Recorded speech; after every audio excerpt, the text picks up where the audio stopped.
Good morning, ladies and gentlemen, and welcome to this very, very special live broadcast all the way from Thalla Nature Resort out here in Port Douglas.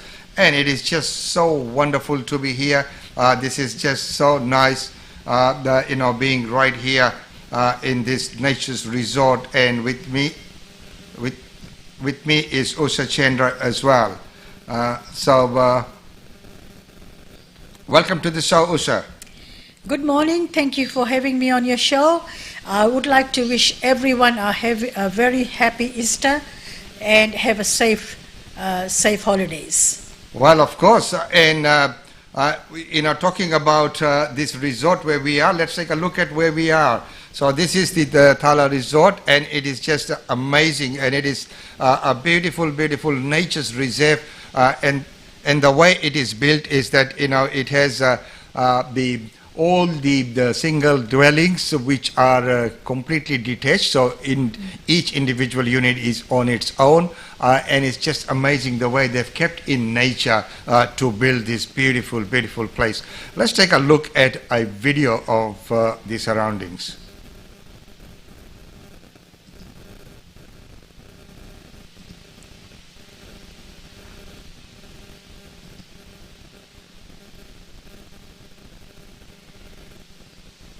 Beautiful tree tops.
So, ladies and gentlemen, that's where we are. It is a beautiful, beautiful resort, as you can see.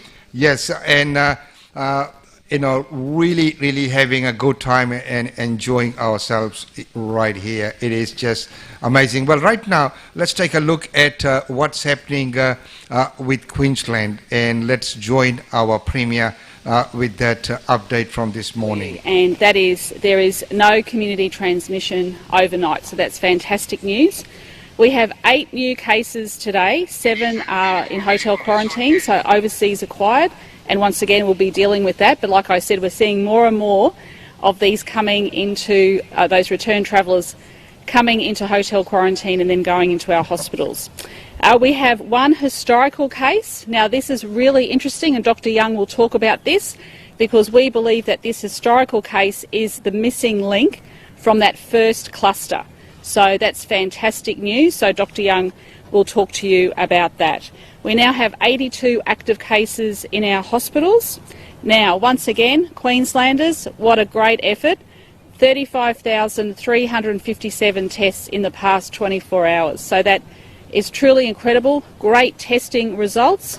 And once again, if you are sick, stay at home, get a test. Absolutely crucial over these next 14 days that anyone who has any symptoms whatsoever goes and gets tested. And just remember, for you going and getting a test, you are keeping all of Queensland safe. So Thank you very much. And I know even members of my own family who have felt sick, who live in separate households to me, of course, they've gone and got tested as well. So everyone's hearing that message and everyone's doing the right thing. In terms of our vaccinations, we're up to 7,686 and we're now up to 87,220. So I'll hand over to Dr. Young to talk a little bit more about that historical case, which is absolutely excellent news that we found that she believes that missing link in that first original cluster. And Queenslanders, be safe over these Easter holidays. If you're out on the roads, take care, especially with that wet weather that's really due to come in Sunday, Monday. We're expecting a lot of rain. The Bureau will be keeping everyone updated. But once again, if you're out on the roads, it's going to be busy.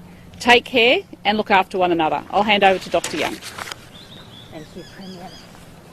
So excellent news, no community-acquired cases in Queensland in the last 24 hours. So we still have those 2 clusters and we've still got to be careful for the next 14 days. So thank you for everyone for coping with these masks. They're very uncomfortable and hopefully we'll be able to get rid of them soon. But thank you, it makes an enormous difference.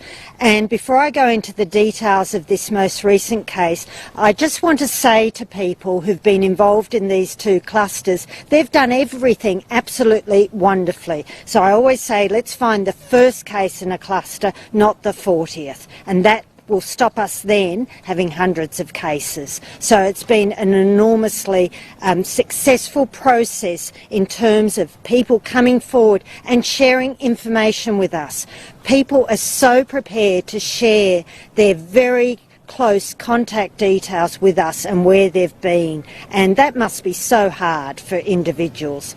So our new case is another nurse, and can I say we are so lucky that we have nurses and doctors and healthcare workers who are prepared to look after people with COVID.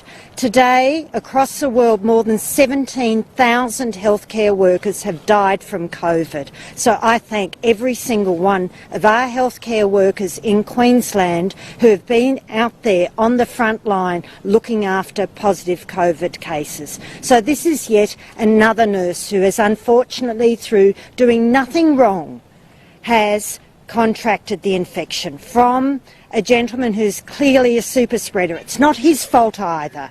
He was the gentleman that came from Europe and was admitted and transmitted the infection to a doctor.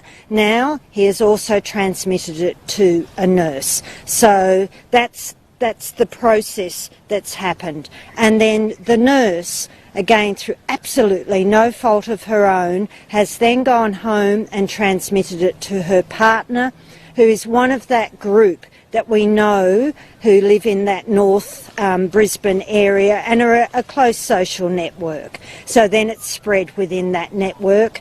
And then we had the gentleman come forward just out of the blue and get tested. So due to all of those people doing what they did so effectively, we found that cluster and we've got it under control. So the nurse didn't develop any symptoms at all, and we managed to pick her up through being a contact, of course, and we've done serology, and it's the serology that's come back positive, not a PCR test. So we will never get virus that we can do a genome sequence on, but she's treated the same patient that the doctor who got infected treated. So it's clear that that's how she's got it, and then she's transmitted it to her partner, and it's then moved in that circle of friends and colleagues, which is what we know COVID does, which is why I really do want to continue that limitation on household gatherings to 30 people, because we know that's where COVID spreads. It's in those close areas. The other place, of course, is in hospitality, because people spend a lot of time there. They sit at tables and they're close together. So that's why we need to keep those arrangements in place for another 14 days. And again, thank you for that record testing. That is what will help us all, because we will find the next case and then we can get on to it quickly. I mean, you just think how few people we've had in these 2 clusters.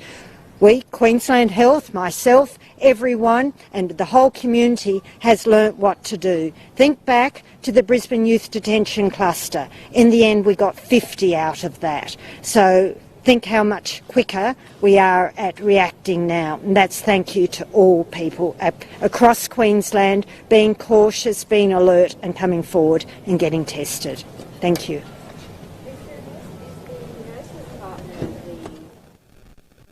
And we'll leave that report there. That is just so wonderful, isn't it? Well, why don't we wish everyone a happy Easter? Wishing everyone a happy Easter. And yes, of course, we are here in Thalla Nature Resort, way out in Port Douglas, and it is just a wonderful and amazing feeling here. Well, right now, we have wished everyone the happy Easter. Let's get the message from our Prime Minister. Happy Easter, Australia.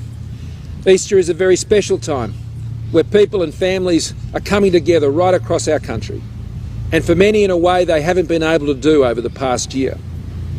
Easter is also a very special time and a sacred time for those who share the Christian faith.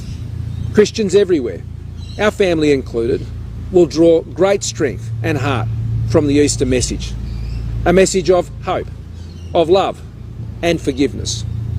The past year has been a tough one, and I particularly want to thank Australians for the great spirit that they have shown one to each other. And we're especially mindful this Easter of those Australians who've been so devastated by these recent floods.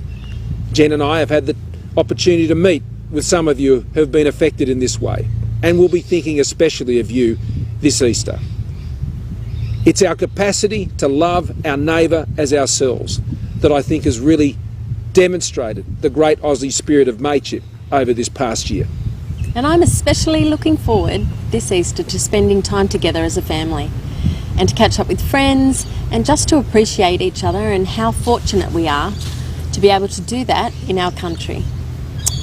And even our girls, they're getting older now, they'll still be looking forward to their chocolates. They will.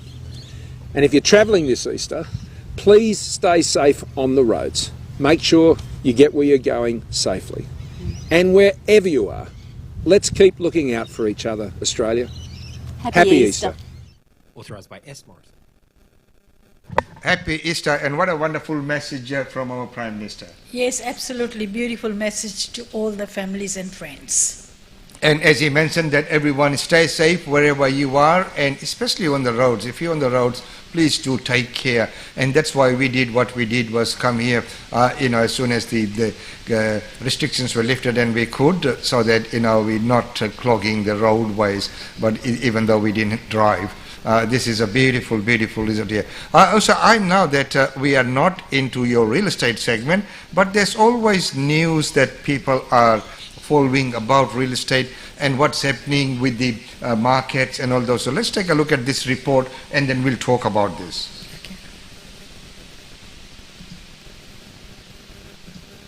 IT professional Brendan Mishka, his wife Gori and their buyer's agent are inspecting a house in outer Sydney. They're looking to buy their first home, but despite good jobs and a deposit, they're finding it tough. I think we're competing with a lot of people that would be happier to take a lot more risk. Property consultant Edwin Almeida has spent 25 years in the real estate game. I haven't really seen anything as hot as what is at the moment. At 1,100,000 the call. And CoreLogic's latest house price data backs that up. Sold, congratulations, well bought. Over the month, Australian dwelling values increased 2.8%. That's the highest growth rate we've seen since October 1988, and it's pushed values 6.2% higher over the year. The Sydney market has regained its unenviable title as the front-runner, with a 3.7% gain in March. For the first time since the pandemic started, capital cities outperformed the regions. But if you think Australia's property market is red hot, try heading across the ditch. Prices in New Zealand are up more than 20% over the past year, 25% in Auckland.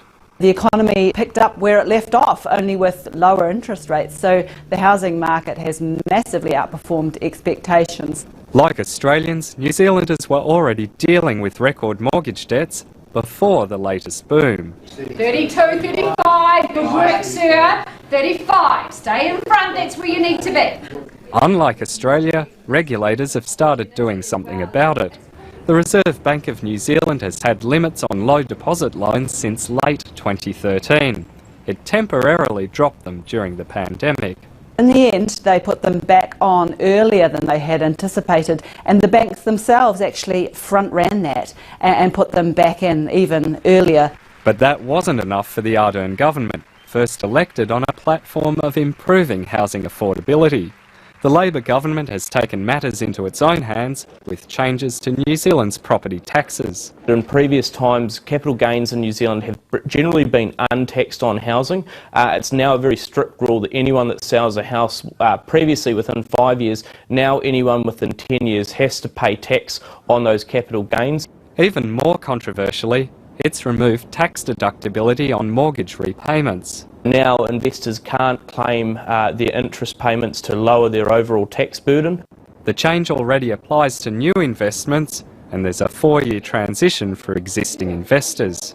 Some analysts have predicted it will flip New Zealand property prices from 20% gains to 10% falls. But Brad Olsen disagrees. We're not expecting that house prices drop anytime soon because there does remain still a significant undersupply of housing in New Zealand. But what does this all mean for Australia? ANZ's economists on this side of the ditch see us on the same trajectory as New Zealand, just several months behind.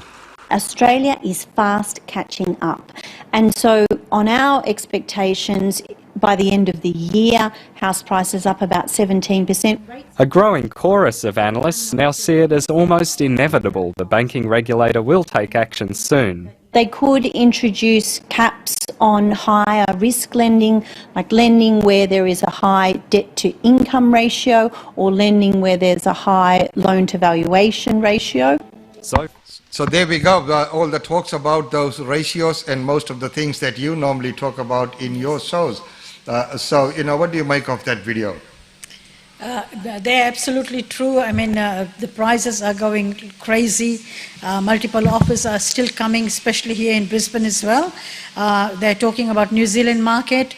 Market in New Zealand is crazy and they're really gone up in price. They're talking about 20-25% higher than normal prices.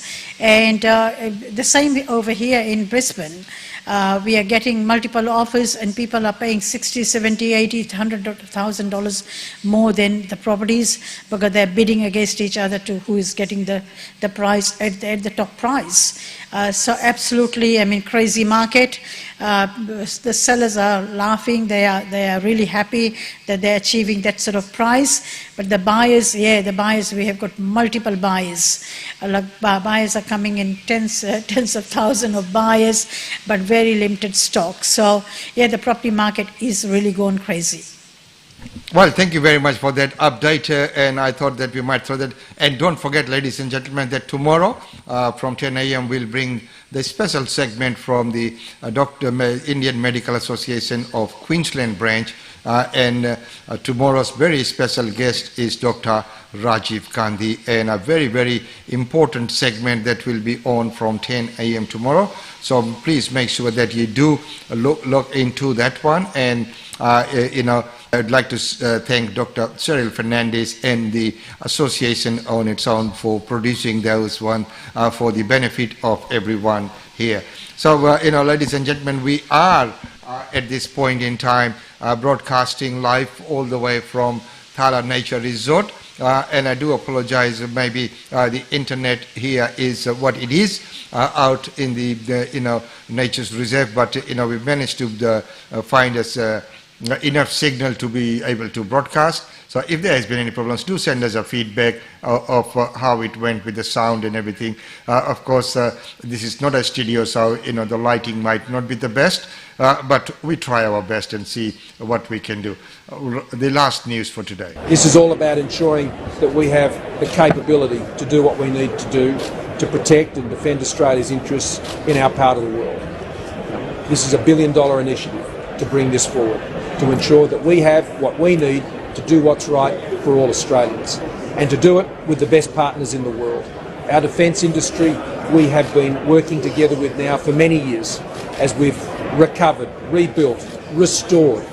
The investment that we put in every single day to our defence industry and our defence capability to keep Australians safe, to assure that Australians can stand up for our interests, to stand up in our part of the world, to stand up for liberal democracy and the freedom that so many before us paid the ultimate price for us to enjoy here today. Authorised by S. Morrison, Liberal Party. That is very, very important what our Prime Minister there said. The Royal Australian Force celebrating its 100 years, the amount of work that they do to defend us. And we saw from yesterday's report that, many of these people were killed actually in training.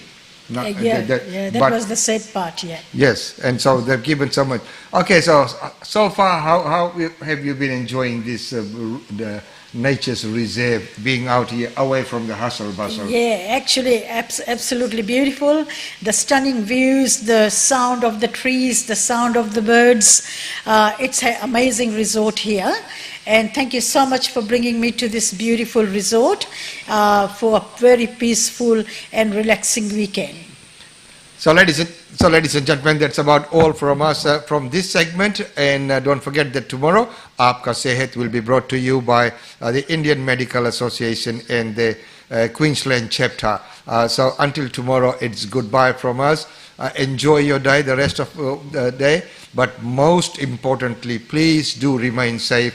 If you're going swimming, be careful. If you're on the roads, please take extra care. Let's make this, Easter fatality-free. As we know, there's so many accidents that do happen in and around Easter, in the water, on the roads, wherever you are. Stay safe, and of course, take care and observe those COVID-19 restrictions. As Dr. Jeanette Young said, that they are very, inconvenient, that very discomforting, but they are needed. I'm talking about the mask. So until tomorrow, it's goodbye. Goodbye. Thank you.